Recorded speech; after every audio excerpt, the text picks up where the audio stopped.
Hey fellow travelers, Trippa here, and today I'm in Florence in Italy. You can see behind me the beautiful Duomo, the Arno River. It's an amazing place, great for sightseeing. David's is here of course, so there's lots of stuff to see. But today I want to talk to you about food, and Italian food specifically. You come to Italy, there are so many amazing things to taste, to eat, to sample. The Italian cuisine and food culture is of course world renowned. The best way to start a day in Italy is with a cappuccino or a coffee. They do amazing coffee here, and actually it's pretty easy. You can go around the city to little cafes, they're all over the place. Just walk in and ask for a cafe or a cappuccino or a latte or whatever pleases you. I love the cafe here, it's kind of like a little espresso, and the coffee here is just magnificent. So this is the way you want to start a day. Little pastry on the side, amazing. And here it's really cheap. You can get a coffee for around €1, €1.50. So you can get some of the best coffee in the world for a really reasonable price in the little local cafes. And of course there you will encounter the locals. The Italian people are very friendly. So that's something you definitely want to do to start your day here. When you come to Florence, in Italy, oh it's very windy today. If you come to Italy, and Florence especially, you've got to try some gelato. We're here at a place called La Carraria, which is the most famous ice cream shop in Florence. They do amazing ice cream. They've got an incredible variety of flavors, really delicious. It's across the river, so most people are sitting, having a wonderful view, sitting and looking at people go past, sitting on the bridge, which is what we're doing. You've got to try the gelato here, it's incredible. And the weather's really hot at the moment, so we've had gelato multiple times a day. And why not? When you're in Italy, gelato is one of the things you have to try. And due to the hot temperatures, I'm sure you'll be having lots of it like we have. When you come to Italy, you are going to encounter pizza everywhere. There are pizzerias all over the place. Here they do wood-fired pizza, nice thin crust, thin base, always crispy and delicious, and with a lovely tomato paste, tomato sauce, tomato relish, whatever you want to call it, little bit of mozzarella, and usually 1 or 2 ingredients, really delicious. I love the pizza here. It's not too filling. I find the base nice and thin, and you can eat lots of it, which is great. So pizza here is something you want to try. There'll be lots of places to eat pizza. I recommend to Google for the best pizza you can find around, and try to avoid them like instant slices that you'll see along the street. Pizza is one of the highlights here in Italy, for sure.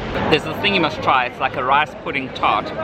So we just went into a bakery and asked for something typical, so she said this is typical from the region, and it's pretty nice actually.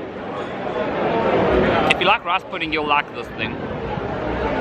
One thing I found funny around here is that like they give you these little serviettes, and they're super hard, so if you're thinking it's going to be like American style or British style serviettes, you'll be wrong.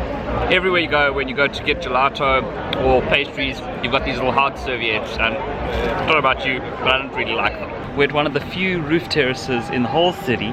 It's incredible, really great views of the rooftops and also of the river, so it's really nice. One thing that you'll always encounter when coming to Italy, of course, is the pasta, and it's no exception here in Florence. We've had lots of pasta. Almost every meal we've had some pasta. I'm starting to feel like a bit of a cannelloni myself. The thing to look out for is the fresh pasta. Of course, you can get the packet stuff everywhere you look, but you can also get the fresh pasta. So look out for a restaurant that sells fresh pasta. That's what you want to try. We've had a few different types. We've had the thick tagliatelle, we've had spaghetti, I've had lasagna with pesto, so that's definitely something you want to try. What I like about the fresh pasta is you can eat a lot more of it. So then typical, you can have the primi and the secondi, which is the way the Italians like to eat, with a first course and a second course. So that's something that you'll definitely encounter while you're out here, and definitely try a few varieties of pastas. For the real foodies amongst you, there's a place you have to come. It's the food market. So in the central food market in Florence, they've got upstairs 7 days a week an amazing food market. The variety up here is incredible. A little bit of everything, local produce, typical pizza, pasta, all the things you would expect. They also have a speciality here, which is their fried tripe, something for people who are a little bit more adventurous than I am. But it's amazing. It's got such an incredible atmosphere, and it's in the old market hall, so you get to see the old building. Really amazing. Today is a Sunday and you would expect it to be quiet, but it's as busy as ever. So the atmosphere is great. That's the central market, the food court on the upper level. That's something you have to see. It's really amazing. Italian food is ubiquitous. You can get pizza and pasta almost everywhere in the world, but it doesn't taste like it tastes here. Here you get the authentic flavors made by people who have the tradition. So that's why we travel, that's why we come to Italy, for the great food. Hope you liked the tips we gave you. Let me know in the comments below if there's anything we missed, anything that you like particularly. Check out some of our other travel videos. We do lots of food videos and we travel all over the world. And don't forget to like and subscribe. See you next time. Bye.